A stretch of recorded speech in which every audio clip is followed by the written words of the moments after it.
Hello everyone, welcome to your educator. हम लोग कर रहे हैं नीट 2022 का रिवीजन और चैप्टर जो पिक किया हमने system of particle and rotational motion है। मोमेंट ऑफ इनर्शिया हम लोगों ने कल किया था।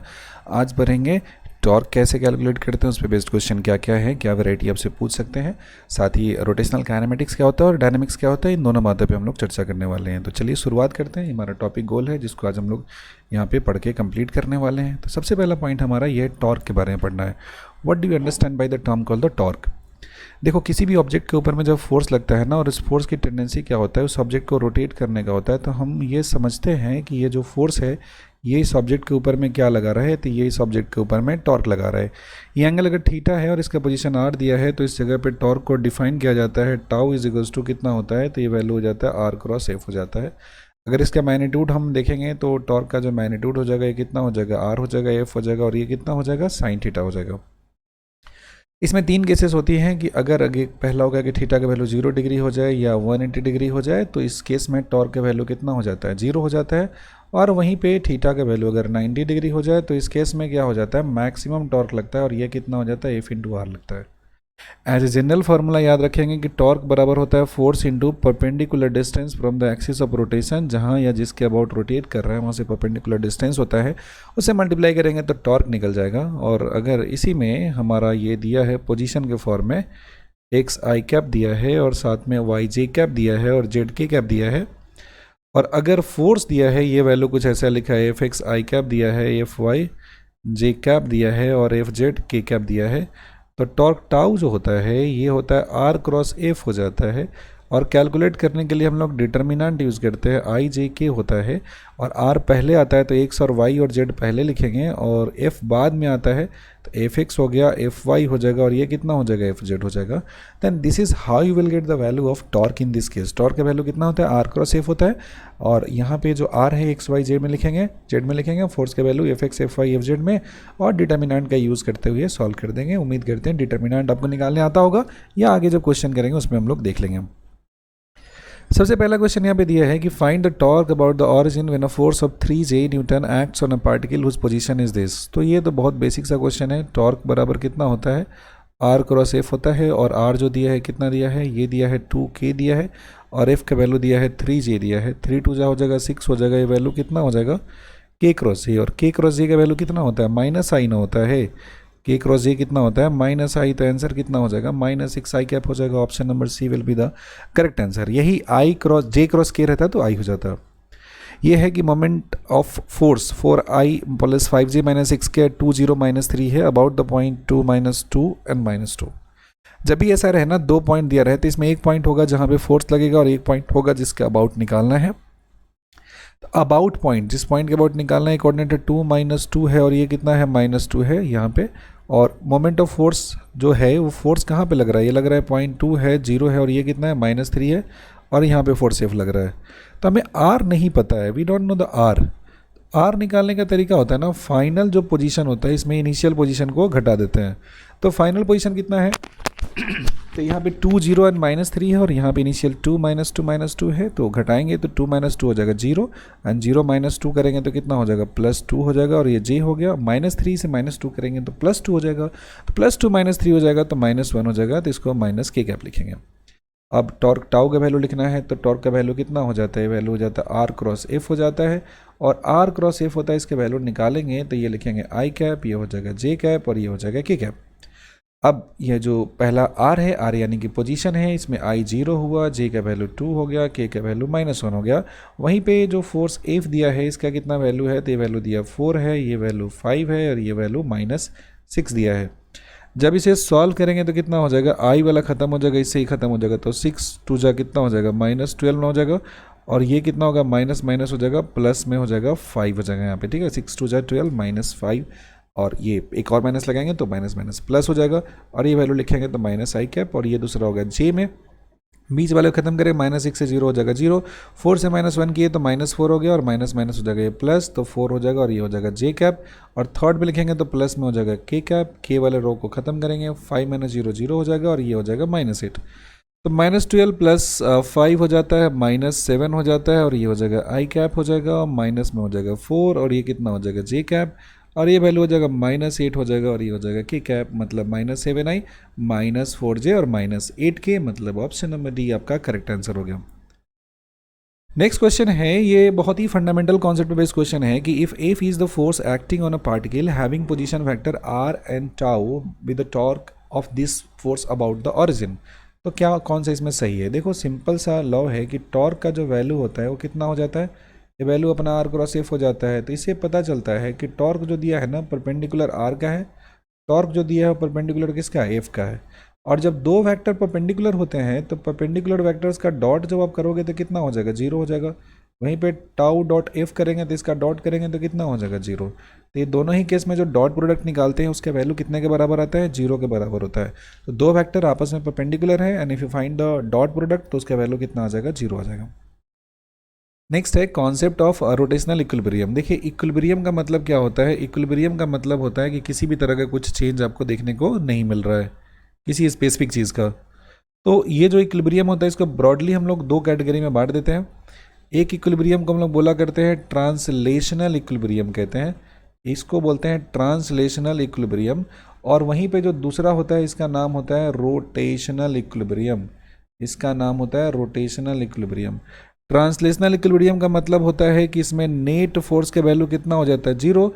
और वहीं पे रोटेशनल इक्विलिब्रियम की बात करते हैं तो नेट टॉर्क जो होता है इसका वैल्यू कितना हो जाता है, जीरो हो जाता है। अच्छा जब नेट टॉर्क जीरो हो गया तो एंगुलर एक्सेलरेशन का वैल्यू कितना हो जाएगा, जीरो हो जाएगा। वैसे ही जैसे नेट फोर्स जीरो हुआ तो लीनियर एक्सेलरेशन जो ए होता है इसका वैल्यू कितना हो जाता है, जीरो। तो कभी भी अगर रोटेशनल इक्विलिब्रियम है ट्रांसलेशनल इक्विलिब्रियम है तो दरअसल में आपको करने के लिए क्या बोला गया है कि जो नेट टॉर्क है या नेट फोर्स है उसका वैल्यू जीरो के बराबर कर देना है। रोटेशन है तो नेट टॉर्क का वैल्यू जीरो करना है, ट्रांसलेशन है तो नेट फोर्स का वैल्यू जीरो करना है। चलिए इस पे बेस कुछ क्वेश्चन देखते हैं। बोला कि ABCD is an equilateral triangle with O as its centre, F1 F2 F3 represent कर रहा है, तीन फोर्स एक्ट कर रहा है जो A B B C and A C side पे लग रहा है। If the total torque about the origin O is zero, इसके अबाउट नेट टॉर्क जीरो दिया है, तो मैग्नीट्यूड ऑफ F3 कितना हो जाएगा। देखो यहाँ पे देखेंगे तो किसी भी फोर्स का टॉर्क निकालने के लिए फोर्स इंटू परपेंडिकुलर डिस्टेंस चाहिए और दूसरा सेंस होता है। जैसे F1 की बात करेंगे तो ये कोशिश करेगा इसको रोटेट करने का एंटी क्लॉकवाइज में, इधर में F2 एंटी क्लॉकवाइज में, लेकिन F3 किधर रोटेट करना शुरू करेगा, ये क्लॉकवाइज। तो इक्विलिब्रियम में है तो एंटी क्लॉकवाइज टॉर्क का जो वैल्यू होगा ये क्लॉकवाइज टॉर्क के बराबर हो जाएगा ना। और एंटी क्लॉकवाइज टॉर्क किसका है F1 और F2 का है ना। तो मान लीजिए परपेंडिकुलर डिस्टेंस डी है तो F1 इंटू डी हो जाएगा, दूसरा होगा F2 तो कितना हो जाएगा, F2 इंटू डी हो जाएगा। और थर्ड वाला कितना है F3 है तो ये कितना हो जाएगा, F3 इंटू डी हो जाएगा। डी और डी क्या हो जाएगा, कैंसिल हो जाएगा। तो from here you will get F3 is equals to F1 plus में कितना हो जाएगा, F2 हो जाएगा। F3 का वैल्यू कितना हो जाएगा, F1 प्लस F2 हो जाएगा। So option number A is the most appropriate answer for this particular question. अगला है कपल प्रोड्यूसेस। कपल की वजह से क्या क्या प्रोड्यूस होगा किसी भी ऑब्जेक्ट में, कहीं पे भी आप देखोगे तो पहली बात तो ये कि कपल क्या होता है, कोई भी एक रिजिड बॉडी कंसीडर करते हैं तो इसमें अगर दो अलग अलग पॉइंट पे दो फोर्स आप लगाते हो और दोनों फोर्स में खास बात यह है कि दोनों का मैग्नीट्यूड सेम है और डायरेक्शन अपोजिट दिया है, तो इस केस में नेट फोर्स कितना हो जाएगा, जीरो हो जाएगा। तो कंडीशन है कि ट्रांसलेशनल इक्विलिब्रियम ट्रांसलेट तो करेगा नहीं, लेकिन इसको देखेंगे तो ये क्या होगा, इसके बॉडी से रोटेट कर जाएगा। लेकिन सिर्फ और सिर्फ रोटेट करता है और जो भी सिर्फ काम होता है उसको कहते हैं प्योर।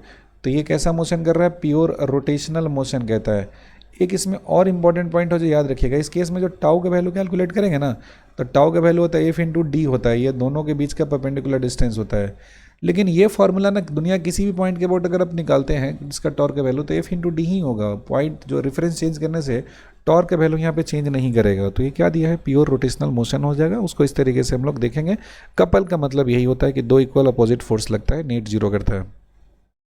नेक्स्ट है काइनेमेटिक्स ऑफ रोटेशनल मोशन। इसमें क्या होता है कि हम लोग पढ़ते हैं लीनियर मोशन होता है ना, उसका काइनेमेटिक्स जानते हैं। रोटेशन में भी मोरलेस वैसा ही होता है। जैसे लीनियर मोशन में आप इक्वेशन पढ़ते हो v is equals to U plus A T होता है, तो यही इक्वेशन रोटेशन में आगे कितना हो जाएगा, ओमेगा इज इक्वल्स टू हो गया ओमेगा नॉट प्लस में कितना हो जाएगा, अल्फा टी हो जाएगा।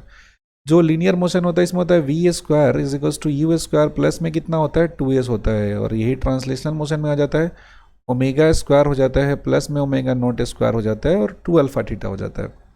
यहाँ पे बात करते हैं तो ए सी इक्वल्स टू हो जाता है यू टी होता है और प्लस में कितना होता है, हाफ ए टी स्क्वायर होता है। तो जो हमारा यहाँ रोटेशन हो जाएगा थीटा नॉट, थीटा बराबर ओमेगा नॉट टी प्लस में कितना हो जाएगा, हाफ अल्फा टी स्क्वायर। वैसे omega naught initial angular velocity हो जाएगा, ओमेगा किसी टाइम पे वेलोसिटी हो जाएगा और थीटा एंगुलर डिस्प्लेसमेंट हो जाएगा, अल्फा एंगुलर एक्सेलरेशन हो जाएगा। थीटा का जो यूनिट होता है इसको जनरली रेडियन में रखना है, ओमेगा को किस में रखना है तो रेडियन पर सेकेंड में रखना है, और अल्फा को किस में रखना है रेडियन पर सेकेंड स्क्वायर में। रेडियन की बात करेंगे तो एक रिवोल्यूशन पूरा पूरा चलते हैं तो कितने के बराबर इक्विवेलेंट होता है 2 पाई रेडियन के बराबर होता है। एक रिवोल्यूशन चलेंगे तो 2 पाई रेडियन का। और एक फ्रीक्वेंट टर्म देखेंगे आरपीएम देखेंगे, रिवोल्यूशन पर मिनट। तो एक रिवोल्यूशन का मतलब हो गया 2 पाई रेडियन और एक मिनट का मतलब होता है 60 सेकेंड्स होता है। तो 2 से करेंगे 60 को तो कितना हो जाएगा 30 ना हो जाएगा, तो वैल्यू कितना हो जाएगा पाई बाई 30 हो जाएगा, और ये वैल्यू कितना हो जाएगा तो रेडियन पर सेकेंड हो जाएगा। सो 1 revolution per minute is 2 pi by 60 से मल्टीप्लाई कर देना है सिंपली। एक क्वेश्चन है 2007 का पूछा है कि व्हील हैज़ एंगुलर एक्सेलरेशन, मतलब इसका अल्फा जो दिया है इसका वैल्यू कितना है 3 रेडियन पर सेकेंड स्क्वायर गिवन है, and initial angular speed omega naught, ये वैल्यू दिया है मेरा 2 पाई रेडियन पर सेकेंड दिया है।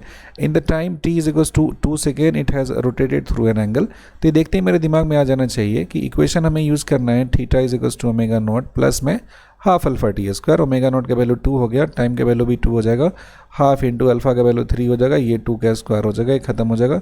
2 2 जा 4, 3 2 जा 6, सॉल्व कर देंगे तो 10 आ जाएगा इसका आंसर। तो एंगल जो रोटेट करेगा वो कितना हो जाएगा 10 रेडियन का रोटेशन आपको यहाँ पे देखने को मिलेगा। क्यों रेडियन में आ, क्योंकि बाकी सारा टर्म जो था वो रेडियन में ही लिखा हुआ था। अगला सवाल है कि angular speed of a wheel of a vehicle increases from 360 to 1200 RPM in 14 second, इतना में करता है तो एंगुलर एक्सेलरेशन का वैल्यू कितना हो जाएगा। देखिए एंगुलर एक्सेलरेशन का वैल्यू होता है change in angular speed divided by कितना होता है टाइम टेकन होता है ना। तो चेंज इन एंगुलर स्पीड लिखोगे तो कितना हो जा रहा है 1200 बाद में हो जा रहा है, और पहले कितना था ये वैल्यू था 360, तो घटाएंगे तो कितना हो जाएगा 840 हो जाएगा। ये रेडियन नहीं है, हमारा रिवोल्यूशन दिया है, आरपीएम में बात कर रहा है, 840 आरपीएम हो जाएगा। ठीक है, तो अब इसे कन्वर्ट करना पड़ेगा रेडियन में, तो 840 होगा। एक रिवोल्यूशन का मतलब कितना होता है 2 पाई रेडियन होता है, और एक मिनट का मतलब कितना होता है 60 सेकेंड्स होता है ना। तो 2 से इसको कैंसिल करेंगे तो कितना हो जाएगा 30, और 3 से हो गया, ये खत्म हो गया। अब इसमें इसको डिवाइड कर देंगे थोड़ा सा, तो ये कितना आ जाएगा आपका 3 से हो गया, 3 2 जा 6 और हुआ 2 24, और 3 से करेंगे तो कितना हो जाएगा 8 हो जाएगा, तो 28 का वैल्यू आ जाएगा ना 28। तो यहाँ पे जो वैल्यू आ गया कितना आ गया अपना 28 पाई आ गया वैल्यू, इतना रेडियन पर सेकेंड चल रहा है। और टाइम टेकन कितना है तो टाइम टेकन 14 सेकेंड है, तो चेंज इन एंगुलर स्पीड हो गया 28 पाई हो गया, और टाइम टेकन हो गया 14 से 28 हो जाएगा 2 टाइम्स, सॉल्व करके आ गया 2 पाई रेडियन पर सेकेंड स्क्वायर आ गया। कितना वैल्यू आ गया 2 पाई रेडियन पर सेकेंड स्क्वायर आ गया, और यहाँ से वैल्यू मेरा है वो कैलकुलेट होकर आ गया है। अगला सवाल है 2019 का है, बहुत ही इजी क्वेश्चन है बट थोड़ा सा कॉन्सेप्चुअल सवाल दिया है। Particle starting from rest moves on a circle of radius small R attains a velocity v not after nth revolution. n revolution चलने के बाद इतना होता है, ये t बराबर 0 पे शुरू किया, इनिशियल वेलोसिटी 0 है, मतलब ओमेगा इनिशियल कितना हो जाएगा 0 है। और यहाँ पे जो थीटा है, मतलब यहाँ थीटा की बारे में बात करेंगे तो n राउंड चल रहा है, और एक राउंड चलता है तो कितना चलता है 2 पाई, तो n राउंड में कितना हो गया n इंटू 2 पाई ना हो जाएगा। ठीक है, और बोला है कि एंगुलर एक्सेलरेशन का वैल्यू यहाँ पे बता दीजिए, और ओमेगा का वैल्यू कितना होता है v बाई आर ना होता है। तो यहाँ पे जो फाइनल ओमेगा स्पीड हो जा रहा है, इसका एंगुलर स्पीड निकालना है तो लीनियर v नॉट हो जा रहा है, और रेडियस कितना दिया है r दिया है। तो यूज़ करना है फार्मूला कौन सा, omega square is equals to omega not square plus में कितना हो जाएगा 2 अल्फा थीटा। ओमेगा का वैल्यू कितना हो जा रहा है, ये वैल्यू v बाई आर हो जा रहा है, इसका v नॉट बाई आर हो गया, इसका स्क्वायर कर देंगे, ओमेगा नॉट 0 है 2 इंटू, और अल्फ़ा का वैल्यू तो मुझे फाइंड करना है, और थीटा का वैल्यू कितना है n इंटू 2 पाई दिया हुआ है, तो वैल्यू हो जाएगा v not square divided by R square is equals to 2 2 जा हो जाएगा 4 पाई n हो जाएगा, और ये कितना हो जाएगा अल्फ़ा, तो अल्फ़ा का वैल्यू हो जाएगा v नॉट स्क्वायर, और 2 2 जा 4 पाई, मतलब 2 2 जा हो जाएगा 4 पाई, 2 2 जा 4 पाई हो जाएगा, और ये कितना हो जाएगा n हो जाएगा, और साथ ही साथ कितना हो जाएगा आर स्क्वायर हो जाएगा। So v not square by 4 pi N R square, option number 4 is the correct answer for your question. Next point is dynamics of rotational motion about a fixed axis. Dynamics का मतलब होता है जैसे linear motion पढ़ते हैं तो अपने पास इक्वेशन था newton second law of motion F is equals to M A होता है, इसी का इक्विवेलेंट इक्वेशन होता है रोटेशन में, जिसको कहते हैं torque tau is equals to I into alpha कहते हैं, जो इसके ऊपर में लगने वाला टॉर्क होता है moment of inertia into angular acceleration के बराबर होता है। इसमें याद रखना है कि जो टाउ है ये तो टॉर्क है, आप इसके बारे में जानते हैं। अल्फा को बोलते हैं हम लोग एंगुलर एक्सेलरेशन कहते हैं, alpha stands for the angular acceleration. और वहीं पे आई जो दिया है, I is the moment of inertia, और याद रखना है अबाउट होता है एक्सिस ऑफ रोटेशन, जिसके अबाउट ये रोटेट कर रहे हैं ना उसी के अबाउट अल्फा लेना है, किसी दूसरे के अबाउट नहीं लेना है। तो इस पे बेस्ड एक ना क्वेश्चन देखते हैं, फिर क्लियर होगा। बोला कि सॉलिड सिलेंडर है जिसका मास कितना केजी दिया है, तो एम का वैल्यू आपका दिया है 2 kg दिया हुआ है, और इसका रेडियस दिया है कितना, ये 4 सेंटीमीटर दिया है। Rotating about an axis with the rate of 3 RPM, मतलब ओमेगा का वैल्यू कितना है 3 RPM, 3 रिवोल्यूशन पर मिनट है। एक रिवोल्यूशन में 2 पाई रेडियन होता है और 1 मिनट में 60 सेकेंड होता है। 3 2 जा 6, ये हो जाएगा 10 टाइम्स। तो वैल्यू कितना आ जाएगा, पाई/10 हो जाएगा रेडियन पर सेकेंड, इसका वैल्यू आ जाएगा। अब बोला है कि torque required to stop it after 2 pi revolution दिया। ध्यान दीजिएगा, ये बहुत ही सॉफ्ट कॉर्नर है मिस्टेक करने के लिए। 2 पाई रिवोल्यूशन हो जा रहा है, ओमेगा का वैल्यू कितना है 2 पाई रिवोल्यूशन, मतलब 2 पाई है तो ये रेडियन नहीं दिया है, रिवोल्यूशन। रिवोल्यूशन को रेडियन में कन्वर्ट करने के लिए 2 पाई से मल्टीप्लाई करते हैं, तो 2 2 जा 4 पाई स्क्वायर हो जाएगा, रेडियन हो जाएगा इसका वैल्यू। अब बोला है इसमें कि अब बताओ कितना चाहिए हमारा रोकने के लिए, तो वही tau is equals to I alpha. तो हमें निकालना पड़ेगा पहले किसका वैल्यू, अल्फा का वैल्यू। कैसे निकालेंगे, omega square is equals to omega not square plus 2 alpha theta होता है ना। रोक देना है तो 0 हो जाएगा, और जो इनिशियल था वैल्यू कितना है पाई/10 है ना, इसका क्या कर देना है, स्क्वायर कर देना है, प्लस 2 हो गया, अल्फा हो गया, और थीटा का वैल्यू लिखोगे तो कितना हो जाएगा 4 पाई स्क्वायर हो जाएगा।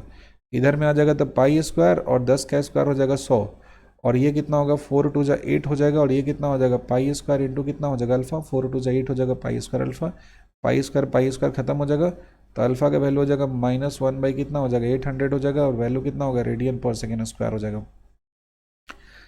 मोमेंट ऑफ इनर्शिया आई अगर निकालते हैं आप, डिस्क है तो कितना हो जाता है, ये सॉलिड सिलेंडर दिया है तो सॉलिड सिलेंडर का mr²/2 ना होता है, और मास के वैल्यू 2 kg है और रेडियस के वैल्यू 4 सेंटीमीटर है, तो 10 की पावर कितना करना पड़ेगा, -2 -4 हो जाएगा, और डिवाइडेड बाई 2 हो जाएगा, तो ये कितना हो जाएगा 4 4 16 हो जाएगा, इंटू 10⁻⁻4 हो जाएगा, वैल्यू कितना हो जाएगा kg मीटर स्क्वायर। तो लगने वाला टॉर्क हो जाएगा कितना हो जाएगा आई अल्फा हो जाएगा, और आई का वैल्यू जो दिया है 16 इंटू 10⁻⁻4 दिया है, और अल्फ़ा का वैल्यू कितना है 1/800 दिया है। तो 8 से करेंगे तो कितना हो जाएगा 100, और 8 से करेंगे तो 2 हो जाएगा, तो वैल्यू हो जाएगा 2 इंटू 10⁻⁻4 और -2, तो कितना हो जाएगा -6 ना हो जाएगा, और इतना हो जाएगा न्यूटन मीटर।